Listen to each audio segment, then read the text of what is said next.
Guys, আজকে এই ভিডিওতে মুন্সি প্রেমচাঁদের লেখা একটা খুব সুন্দর স্টোরি দ্য চাইল্ড নিয়ে ডিসকাস করব। মুন্সি প্রেমচাঁদের আসল নাম ধনপদ রায় শ্রীবাস্তব। এবার আমরা স্টোরিটার ক্যারেক্টারগুলো একটু দেখে নেব। স্টোরিটার মেন চারটে ক্যারেক্টার হলো দ্য ন্যারেটর, যিনি আমাদের গল্পটা বলছেন। তিনি একজন রিচ ল্যান্ডলর্ড। তারপরে গাঙ্গু, বা আমরা গঙ্গুও বলতে পারি, সে একজন ন্যারেটরের বাড়ির সার্ভেন্ট বা ভৃত্য, সেই সঙ্গে একজন ব্রাহ্মণ। তারপরে আসছে গমতি দেবী বা গোমতী দেবী, একজন উইডো বা বিধবা। এবং অবশেষে দ্য চাইল্ড। স্টোরিটা শুরু করা যাক। স্টোরিটা শুরু হচ্ছে গঙ্গুর ডেসক্রিপশান দিয়ে। লোকেরা গঙ্গুকে ব্রাহ্মণ বলতো, গঙ্গু নিজেকেও তাই মনে করতো। বাড়ির অন্য সব সার্ভেন্টরা যেমন ন্যারেটারকে সম্মান করতো, গঙ্গু কিন্তু সেরকম করতো না। গঙ্গু সব সার্ভেন্টদের থেকে আলাদা ছিল। সে বরং চাইতো ন্যারেটার নিজেই যেন তাকে সম্মান করেন। ন্যারেটারের ব্যবহার করা কোনো বাসনপত্র গঙ্গু ছুঁতো না। ন্যারেটার যখন প্রচণ্ড প্রচণ্ড ঘেমে যেতেন, তখন তার সাহস হতো না গঙ্গুকে হাওয়া করতে বলার। গঙ্গু নিজেই পাখা তুলে নিয়ে হাওয়া করতে লাগতো ন্যারেটারকে। কিন্তু সে এমন একটা ভাব দেখাতো যেন সে ন্যারেটারকে দয়া করছে। গঙ্গু খুবই শর্ট টেম্পার্ড এবং কোনো রকম সমালোচনা সে সহ্য করতে পারতো না। কোনো চাকর বাকরের পাশে বসাটাকে গঙ্গু অসম্মানজনক বলে মনে করতো। সে কারুর সঙ্গে বন্ধুত্বপূর্ণ আচরণ করতো না, কোনো উৎসব অনুষ্ঠানেও যেত না। তাকে কখনো নদীতে স্নান করতেও দেখা যায়নি। তবে গঙ্গুর মধ্যে একটা পজিটিভ দিক ছিল, সে কখনো নেশা ভাঙ করেনি। গঙ্গু ছিল অশিক্ষিত, কিন্তু শুধুমাত্র ব্রাহ্মণ ছিল বলে সে সবার থেকে সম্মান আশা করত। কেনই বা আশা করবে না? যেসব ধনী মানুষ তাদের পূর্বপুরুষদের থেকে ধনসম্পত্তি পেয়ে মনে করে যে তারা নিজেরাই সেই সব ধনসম্পত্তি উপার্জন করেছে, তখন গঙ্গুই বা ব্রাহ্মণ হওয়ার সুযোগ সুবিধাগুলো ছাড়বে কেন? ন্যারেটর তার সার্ভেন্টদের সঙ্গে খুব কমই কথা বলতেন। তিনি চাইতেন না যে যতক্ষণ না পর্যন্ত কোনো সার্ভেন্টকে ডাকা হয় ততক্ষণ পর্যন্ত তার কাছে কেউ আসুক। কিছু ছোটোখাটো কাজ, যেমন নিজের জন্য একটু জল গড়িয়ে নেওয়া, আলো জ্বালা, নিজের জুতো পরা, এগুলো তিনি নিজেই করে নিতে পছন্দ করতেন। তার স্বভাব তার বাড়ির সার্ভেন্টরা ভালো করেই জানতো, তাই তাদের না ডাকা পর্যন্ত তারা কেউ আসতো না।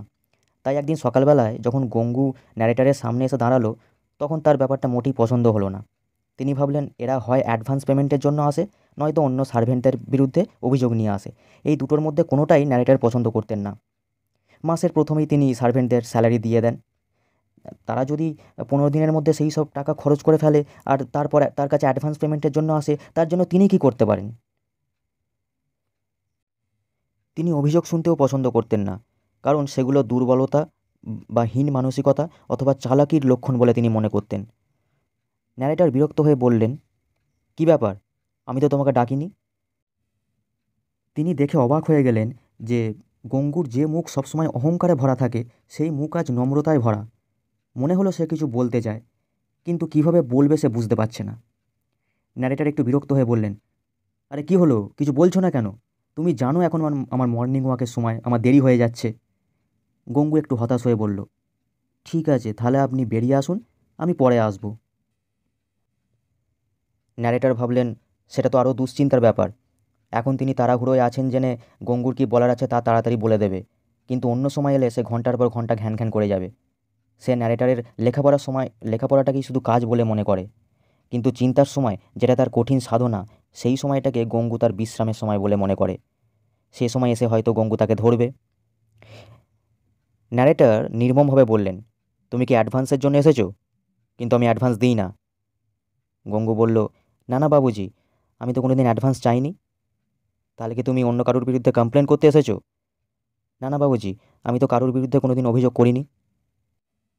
গঙ্গু সাহস করেই বলল, বাবুজি, আমাকে আমার ডিউটি থেকে মুক্তি দিন, আমি আর আপনার আন্ডারে কাজ করতে পারবো না। ন্যারেটর শুনে খুব অবাক হয়ে গেলেন, কেননা তিনি কোনো সার্ভেন্টের সঙ্গে কোনোদিন খারাপ ব্যবহার করেননি। তিনি একটু কঠিনভাবেই জিজ্ঞেস করলেন, কেন? তোমার সমস্যাটা কী? গঙ্গু বলল যে সে এমন একটা সিচুয়েশনে আছে যে সে আর তার আন্ডারে কাজ করতে পারবে না। সে চায় না যে তার জন্য ন্যারেটারের রেপুটেশন নষ্ট হোক। ন্যারেটর বললেন, ধাঁধার মতো করে কথা বলছো কেন? যা বলতে চাও সোজাসুজি বলো।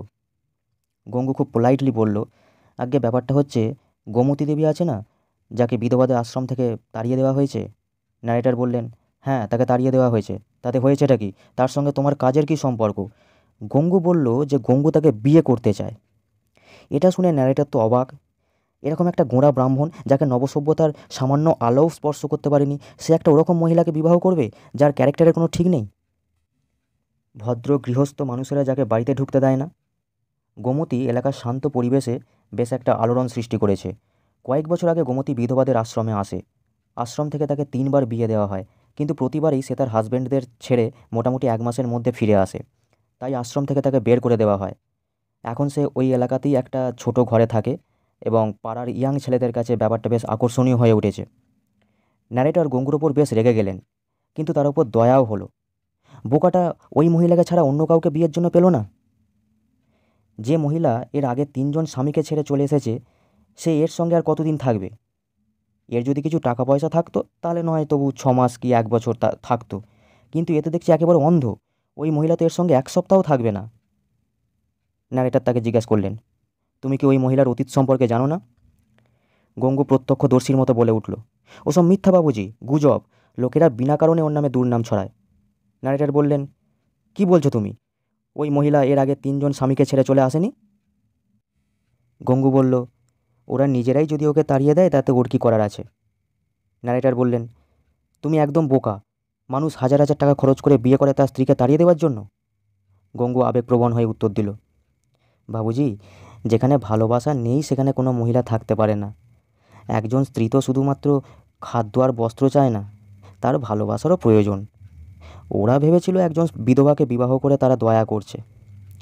তাছাড়া ওর একটা অসুখ আছে, ও বক বক শুরু করে, তারপর অজ্ঞান হয়ে পড়ে যায়। লোকেরা বলে ওকে ভূতে ধরেছে। ন্যারেটর বললেন, আর তুমি এরকম একটা মেয়েকে বিয়ে করবে? তোমাকে কিন্তু তোমার এই কাজের জন্য ভুগতে হবে।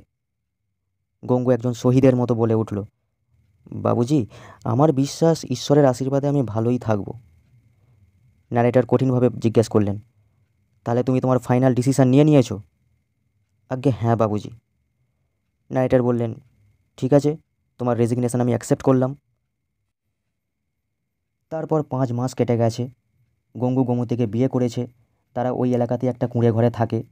গঙ্গু এখন একজন হকার। তার সঙ্গে বাজারে যখনই দেখা হয় ন্যারেটর তার খবর নিতেন। গঙ্গুর জীবনের প্রতি তার একটা ইন্টারেস্ট ছিল। তিনি দেখতে চেয়েছিলেন এর শেষ কোথায়। গঙ্গু সবসময় হাসি খুশি থাকতো। তার উপার্জন খুবই সামান্য, কিন্তু তার চেহারার মধ্যে সবসময় একটা আনন্দ ফুটে উঠত, যা মানসিক শান্তির ফল। একদিন শোনা গেল যে গোমতী পালিয়ে গেছে। এটা শুনে ন্যারেটর বেশ খুশি হলেন, কেননা তিনি এরকম একটা ঘটনার জন্যই অপেক্ষা করছিলেন। তিনি ভাবলেন এবার গঙ্গু বুঝবে যে যারা তাকে গোমতীকে বিয়ে করতে বারণ করেছিল তারা কতটা ঠিক বলেছিল। বাজারে ন্যারেটরের সঙ্গে গঙ্গুর দেখা হলো। গঙ্গুকে দেখে একেবারে বিভ্রান্ত ও চিন্তাগ্রস্ত বলে মনে হলো। ন্যারেটরকে দেখে গঙ্গুর চোখ দুটো জলে ভরে উঠল। সে বলল, বাবুজি, গোমতী আমার সঙ্গেও বিশ্বাসঘাতকতা করেছে। ন্যারেটর বললেন, আমি তো তোমায় আগেই সতর্ক করে দিয়েছিলাম। এখন ধৈর্য ধরো, তোমার তো আর কিছু করার নেই। তা সব টাকা পয়সা নিয়ে পালিয়েছে নাকি কিছু রেখে গেছে? এই কথাটা বোধহয় গঙ্গুকে ভীষণভাবে হার্ট করেছিল। গঙ্গু বলল, না না বাবুজি, সে কিচ্ছু নিয়ে যায়নি, বরং তার যা ছিল সেসব রেখে গেছে। আমি জানি না আমার কি দোষ ছিল। হয়তো আমি তার যোগ্য ছিলাম না। সে শিক্ষিতা আর আমি একজন অশিক্ষিত। ও যে আমার সঙ্গে এতদিন থেকেছে এটাই যথেষ্ট। আরও কিছুদিন সে যদি আমার সঙ্গে থাকতো তাহলে আমিও ভালো মানুষ হয়ে উঠতাম। ওর সম্বন্ধে আমি আর কি বলবো আপনাকে। আমার কাছে ও দেবতার আশীর্বাদের মতো। কি জানি কি ভুল করলাম। আমি তার মুখে কোনোদিন অসন্তোষ দেখিনি। আমার আয় তো ওই 10-12 আনা, কিন্তু কিন্তু সে এতটাই ভালো সংসারী ছিল যে আমি কখনো অভাব অনুভব করিনি। ন্যারেটর এসব কথা শুনে খুব হতাশ হলেন। তিনি ভেবেছিলেন যে গঙ্গু গোমতীর বিশ্বাসঘাতকতার ব্যাপারে বলবে আর তিনি তাকে সহানুভূতি দেখাবেন, কিন্তু গঙ্গুর চোখ এখনও খোলেনি। এখনও সে তার গুণগান গেয়ে চলেছে। ন্যারেটর তাকে জিজ্ঞাসা করলেন, তাহলে বলছো সে কিছু নিয়ে যায়নি? আগে কানা করিও না। সে তোমাকে খুব ভালোবাসতো? সেটা কি করে আপনাকে বিশ্বাস করাবো বাবুজি? সে ভালোবাসা আমি আমৃত্যু ভুলব না। তাহলে সে তোমাকে ছেড়ে চলে গেল কেন? ওইটাই তো আমাকে অবাক করে দিচ্ছে বাবুজি। মহিলাদের বিশ্বাসঘাতকতার কাহিনী শুনোনি তুমি? ও কথা বলবেন না বাবুজি। আমার গলা কেটে নিলেও আমি ওর গুণগান গেয়ে যাব। তাহলে ওকে খুঁজে নিয়ে এসো, খুঁজে বার করো ওকে। অবশ্যই আমি তাকে খুঁজে নিয়ে আসবো বাবুজি। ও আমার উপর রাগ করে যায়নি। আমি যদি জানতে পারি যে ও কোথায় আছে তাহলে অবশ্যই আমি ওকে নিয়ে আসবো, আর সেও আমার সঙ্গে ফিরবে। আমি সব জায়গায় খুঁজবো। এই বলে সে আবেগপ্রবণ হয়ে সেখান থেকে চলে যায়। এরপর ন্যারেটরকে কোনো এক কাজের জন্য নৈনিতাল যেতে হয়। 1 মাস পরে তিনি ফিরে আসেন। তিনি তার ড্রেসটা তখনও পর্যন্ত চেঞ্জ করেননি। তিনি দেখলেন তার সামনে গঙ্গু একটা নবজাত শিশুকে নিয়ে দাঁড়িয়ে আছে। নন্দও কৃষ্ণকে কোলে নিয়ে এতটা আনন্দিত হয়নি যতটা আনন্দিত গঙ্গুকে দেখাচ্ছিল। তার সারা শরীরে আনন্দ আর ধরে না। একজন অভুক্ত মানুষ খেতে পেলে যেমনটা খুশি হয়, ঠিক তেমন খুশি দেখাচ্ছিল গঙ্গুকে। ন্যারেটার তাকে জিজ্ঞেস করলেন যে সে গোমতীর কোনো খোঁজ পেয়েছে কি না। সে বলল যে হ্যাঁ, সে তার আশীর্বাদে তাকে খুঁজে পেয়েছে। সে গোমতীর এক বান্ধবীর থেকে জানতে পেরেছে যে সে লখনৌতে এক হসপিটালে আছে। গঙ্গুর সঙ্গে সঙ্গে সেখানে যায় আর সেখানেই এই বাচ্চাটাকে পায়। গঙ্গু বাচ্চাটাকে তুলে ধরে এমনভাবে দেখাচ্ছিল যেন কোনো খেলোয়াড় মেডেল জিতে সেটাকে গর্বের সাথে দেখাচ্ছে। ন্যারেটর গঙ্গুকে জিজ্ঞেস করলেন, এটা তোমার সন্তান? গঙ্গু বলে, এটা ঈশ্বরের সন্তান বাবুজি।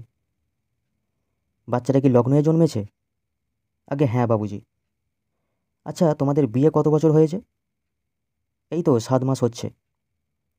তাহলে তোমার বিয়ের 6 মাসের মধ্যে বাচ্চাটা হয়েছে, আর তারপরেও তুমি মনে করো বাচ্চাটা তোমার? গঙ্গু বলল, হ্যাঁ বাবুজি। ন্যারেটর বললেন, তুমি তো বোকার মতো কথা বলছো। তিনি বুঝতে পারলেন না যে তিনি যেটা বোঝাতে চাইছেন গঙ্গু সেটা বুঝতে পেরেছে কি না। ন্যারেটর বললেন, 6 মাসের মধ্যে কারুর বাচ্চা হয় আমি প্রথমবার শুনছি। গঙ্গু বলল যে সে সেসব নিয়ে ভাবেনি। সে গোমতীকে বলেই দিয়েছিল যে সে যদি তাকে পছন্দ না করে তাহলে তাকে ছেড়ে চলে যেতে পারে। যদি গোমতীর কোনো দিন কিছু প্রয়োজন পড়ে তাহলে সে যেন তাকে চিঠি লেখে, সে তার যথাসাধ্য চেষ্টা করবে। তার ওপর গঙ্গুর কোনো রাগ নেই। গোমতী তার চোখে আগের মতোই ভালো আছে, সে তাকে আগের মতোই ভালোবাসে। আর এই সন্তান তারই। গঙ্গু বলল যে সে একটা চষা ক্ষেত নিয়েছে, অন্য কেউ চাষ করেছে বলে কি সে তার ফসল ফেলে দেবে? এই বলে গঙ্গু জোরে হেসে উঠল। ন্যারেটর তার ড্রেস চেঞ্জ করতে ভুলে গেলেন। তার অজান্তেই চোখ দুটো জলে ভরে উঠল। ন্যারেটর বুঝতে পারলেন না যে কোন শক্তি তার সমস্ত ঘৃণা দূর করে দিল। তিনি তার হাত বাড়িয়ে নবজাত শিশুটিকে কোলে তুলে নিলেন এবং অত্যন্ত স্নেহের সাথে শিশুটিকে চুম্বন করলেন। এতটা স্নেহ নিজের সন্তানদের প্রতিও তিনি দেখাননি। গঙ্গু বলল, আপনি খুব ভালো মানুষ বাবুজি। গোমতীর কাছে আমি সবসময় আপনার প্রশংসা করেছি। আমি তাকে অনেকবার আসতে বলেছি আপনার সঙ্গে দেখা করার জন্য, কিন্তু সেই লজ্জায় আসতে পারেনি।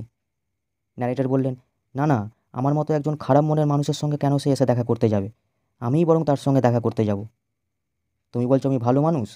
না, আমি শুধু উপর থেকে ভালো, ভিতর থেকে খুব খারাপ মনের মানুষ। তুমিই প্রকৃত ভালো মানুষ গঙ্গু, আর এই বাচ্চাটা তোমার মহানতার সুগন্ধ চারিদিকে ছড়িয়ে দেবে। এই বলে ন্যারেটর বাচ্চাটিকে জড়িয়ে ধরে গঙ্গুর সাথে রওনা দিলেন।